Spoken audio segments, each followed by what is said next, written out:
उर्मिला पांडे जी जो उनकी पत्नी है, account number Punjab national bank का है, नोट कर लीजिए 141819। पूरा अकाउंट नंबर अगर लीजिएगा तो 1499041819। इस अकाउंट में ये कह रहे हैं कि हमारे पास पैसा नहीं है, 2.25 करोड़ रुपया, 2.25 करोड़ रुपया डेट वाइज इनके पत्नी के अकाउंट में जारी जमा किया गया है, जिसका कोई प्रमाण नहीं है कि पैसा आया कहां से। मंगल पांडे जी बता दें कि अगर आपके पास फ्लैट के लिए 25 लाख रुपया नहीं था, जो आप दिलीप जायसवाल से अपने पिताजी के जरिए कर्ज लिए, तो ये आपके पत्नी के अकाउंट में 2 करोड़ 12 लाख रुपया कहां से आ गया। पुलिस और लोअर कोर्ट को एक तरीके से मैनेज करके दिलीप जायसवाल ने अपने लिए क्लीन चिट हासिल कर लिया था।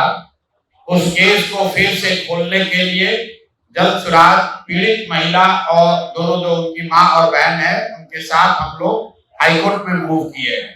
पुलिस वाले भी उसमें इन्वॉल्व थे, उस समय के जो सुप्रीटेंडेंट थे उन्होंने एक ऐसा फाइनल रिपोर्ट दिला दिया जो हाई कोर्ट के डायरेक्शन के बावजूद के खिलाफ था। एक याचिका दायर की है हाई कोर्ट में, इसकी सुनवाई जल्द होगी और दूध का दूध और पानी का पानी होगा। इसका इन्वेस्टिगेशन किसी हाई एजेंसी से कराया जाएगा, ये हम लोगों ने प्रेयर किया है, या तो सीबीआई या कोई डिपेंडेंट एजेंसी से इसका जांच करा के। पिछली बार आप लोगों ने गर्मी की शिकायत करी थी, तो इस बार हम लोग तो व्यवस्था नहीं कर पाए, भगवान ने मौसम ठंडा कर दिया है।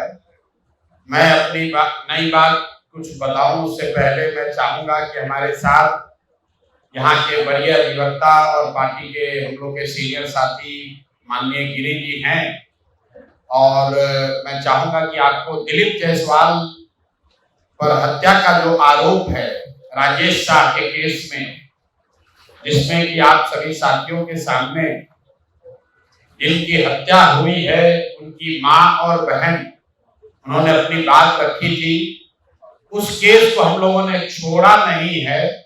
ऐसा नहीं कि प्रेस कॉन्फ्रेंस किए और छोड़ दिए, उस पे आगे क्या कार्रवाई हुई है वो आपको माननीय गिरी जी बताएंगे। फिर मैं जहां से हम लोगों ने खत्म किया है वहीं से शुरू करेंगे। तो दिलीप जायसवाल जी पर जो मर्डर का इल्जाम है उस पर जल्द सुराज क्या कह रहा है, अभी उस पर क्या प्रगति हुई है वो माननीय गिरी जी बताएंगे। उसके बाद हम लोग मंगल पांडे जी से शुरू करेंगे, क्योंकि मैंने बिहार की जनता को वादा किया है कि 25 लाख रुपए का हिसाब दे दिए, जिसके बारे में उन्होंने स्वीकार कर लिया कि हमने पैसा लिया था अपने पिताजी के अकाउंट के माध्यम से। बाकी का अभी तक उन्होंने हिसाब नहीं दिया, तो आगे वो चर्चा होगी। पहले दिलीप जायसवाल जी पर जो राजेश शाह जी के हत्या का आरोप है, जिसमें कोर्ट में मामला विचाराधीन था, उस मामले में क्या हुआ और हम लोग क्या कर रहे हैं, उस पर मैं चाहूंगा कि माननीय गिरी जी एक अपडेट दे दें।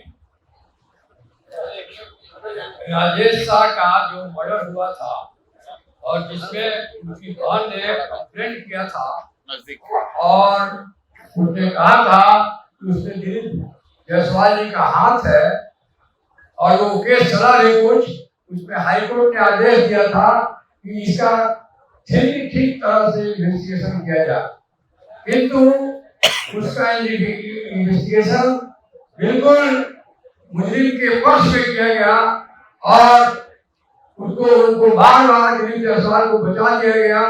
पुलिस वाले भी उसमें इन्वॉल्व थे, उस समय के जो सुप्रीटेंडेंट थे उन्होंने एक ऐसा फाइनल रिपोर्ट दिला दिया जो हाई कोर्ट के डायरेक्शन के बावजूद के खिलाफ था।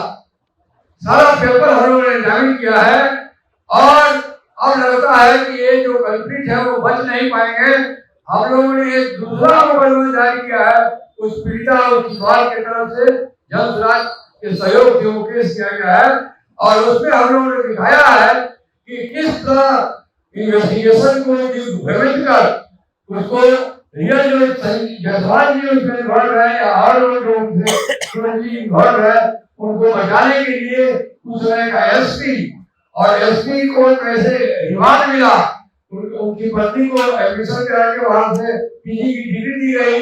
ये सब बातों को लिखते हुए हम लोगों ने एक याचिका दायर की है हाई कोर्ट में। इसकी सुनवाई जल्द होगी और दूध का दूध और पानी का पानी होगा।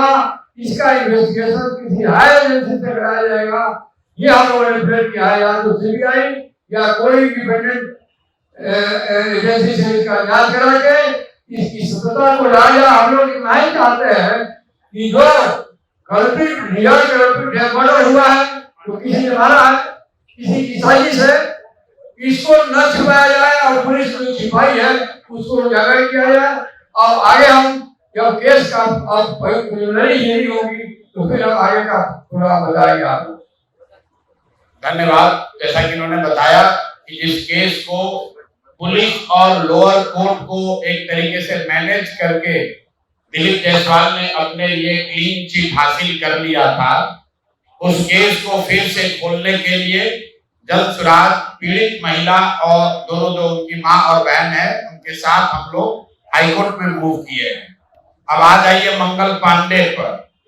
जैसा कि आपको बताया गया था, मंगल पांडे ने द्वारका में जब पूरे देश में कोविड का दौर चल रहा था तो बिहार के स्वास्थ्य मंत्री घर खरीदने में लगे हुए थे।